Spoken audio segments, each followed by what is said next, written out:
Bismillahirrahmanirrahim. Assalamualaikum warahmatullahi wabarakatuh. Alhamdulillahirabbil alamin.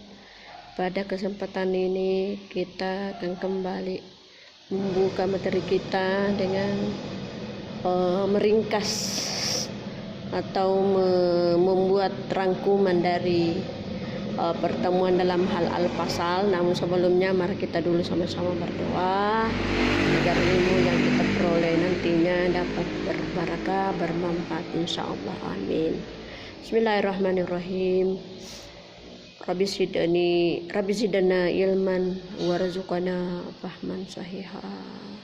Rabbi syrah li sadri wa yassir li amri wahlul 'uqdatam min lisani yafqahu qawli. Amin. Anak-anakku sekalian, pada pertemuan ini merupakan pertemuan yang keempat, ya, pertemuan yang keempat. Dalam hal ini saya ingin menyimpulkan dari masalah pasal, ya, di mana pada pasal ini membahas perubahan atau irab-irab, di mana irab itu terdiri dari dua bagian. Yang pertama adalah qismu yu'rabu bil harakati, bagian yang dirubah adalah barisnya, dan perlu Anda paham bahwa baris yang dimaksud di sini adalah baris akhir daripada huruf terakhir itu. Misalnya darabah, huruf awal itu da, huruf tengah itu adalah ra, huruf terakhir adalah ba. Nah, yang diperhatikan itu untuk melihat perubahan-perubahan yang ada, maka itu kita fokus pada huruf terakhirnya itu. Jadi inilah yang dimaksud di sini adalah dirubah dengan memakai baris. Ya. Pada bagian yang dirubah dengan baris ini adalah, ya, ada 4 isim mufrad, ya, isim yang menunjukkan satu, jamak taksir, jamak yang menunjukkan benda yang menunjukkan jamak, kemudian jamak muannats salim, jamak yang menunjukkan untuk perempuan, dan fi'lun mudhari adalah kata kerja sedang berlangsung yang tidak ada huruf-huruf di depannya. Artinya fi'il mudhari itu adalah sahih, belum ada campuran-campuran di depannya. Karena kapan ada campuran atau huruf-huruf di depannya, maka itu otomatis mempengaruhi daripada fi'il mudhari itu sendiri. Ya. Selanjutnya, ya, kita akan lihat bahwa yang dirubah melalui dengan harakat itu atau baris, yaitu kesemuanya itu dirapat dengan dhamma, dinasab dengan fathah, dan dihafaz dengan kasrah, kemudian dijasam dengan sukun. Tetapi dari 3 itu keluarlah ataukah terkecuali pada jamak muannats salim itu tidak memakai dengan nasab bil fathah, tetapi dia nasab dengan kasrah. Begitu juga dengan isim yang tidak bertasrif, yang tidak bisa berubah-berubah, bukan dihafaz dengan kasrah, kan, tetapi dia dihafaz dengan baris atas. Jadi salahnya itu yang 2 itu mengikuti ketentuan yang dibaca tadi, yakni tarfa'u bidamma wa tunsabu bil fathah wa tuhfazu bil kasra dan wa tujasamu bis sukun. Karena masih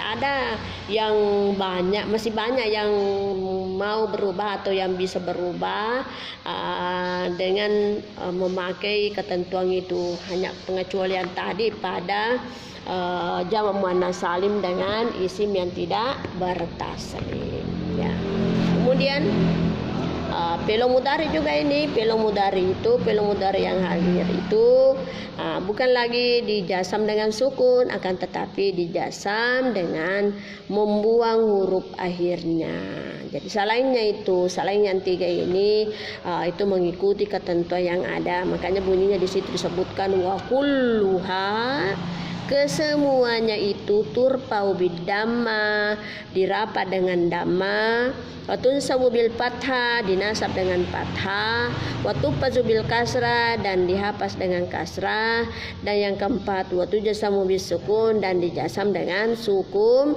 Dari hal-hal itu ada yang 3 yang keluar, atau ada pengecualian 3, yakni jama muannas salim, isim yang tidak bertasrif, dan fi'il mudhari yang mutalul akhir. Karena fi'il mudhari itu ada yang sahih, jadi tidak masuk di sini yang sahih, tetapi yang masuk pengecualian di sini adalah fi'il mudhari yang ada huruf sakitnya pada akhirnya.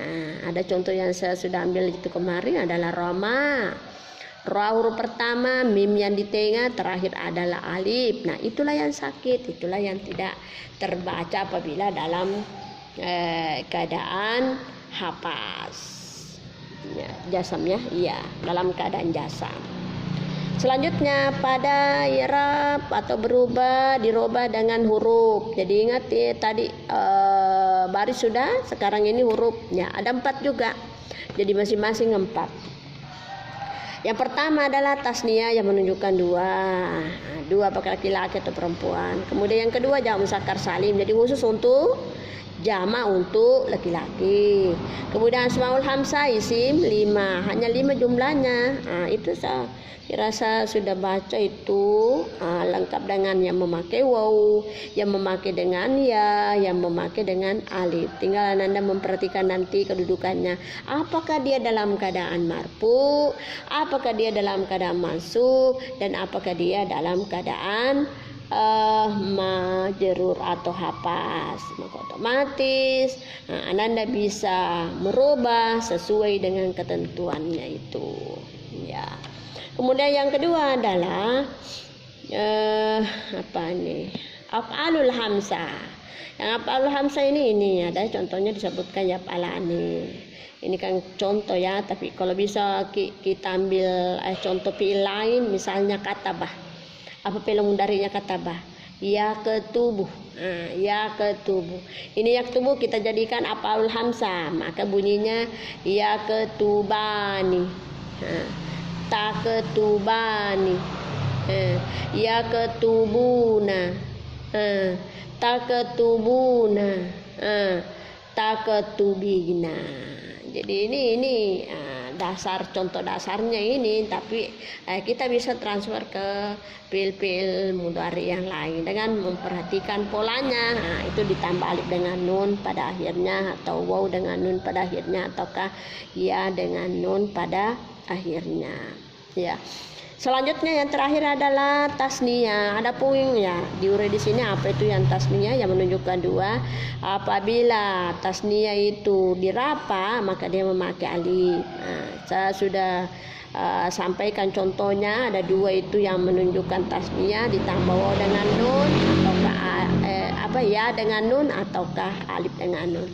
Kalau misalnya alif dengan nun maka berbunyi muslimani, muslimu menjadi muslimani. Kalau perempuan muslimatun, muslimatani, gitu ya.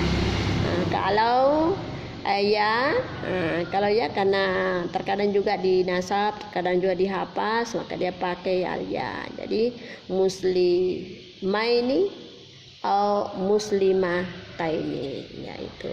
Dan untuk jamak muzakkar salim, ya, jamak muzakkar salim dalam keadaan marfu itu ditambah waw dengan nun. Dari asalnya itu muslimun menjadi yang penambah waw dengan nun, maka menjadilah muslimuna.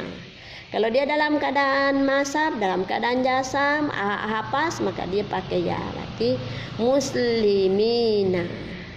Atau ke yang perempuan muslimaton, muslimah.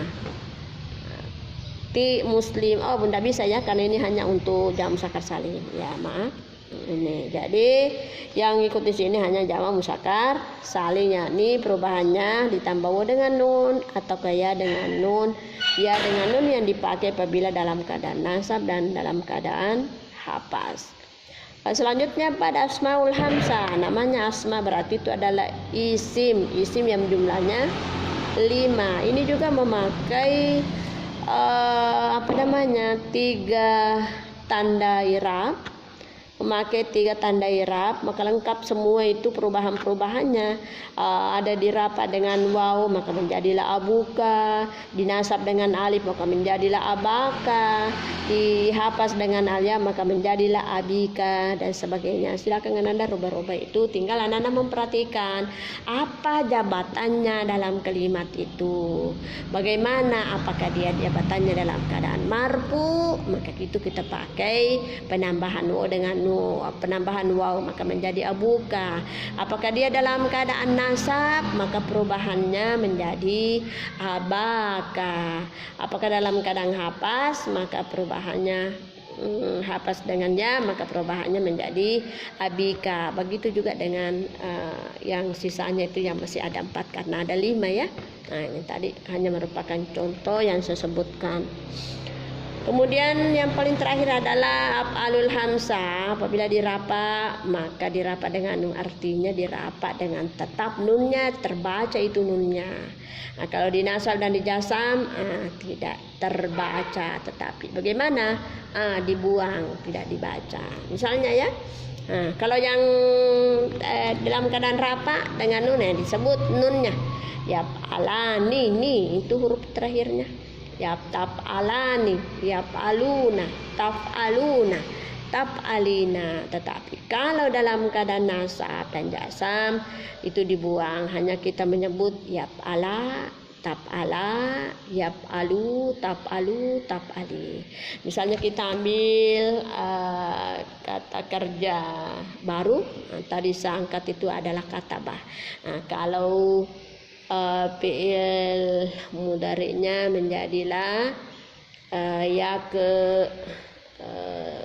ketubani, taketubani, ya ketubuna, taketubuna, taketubina.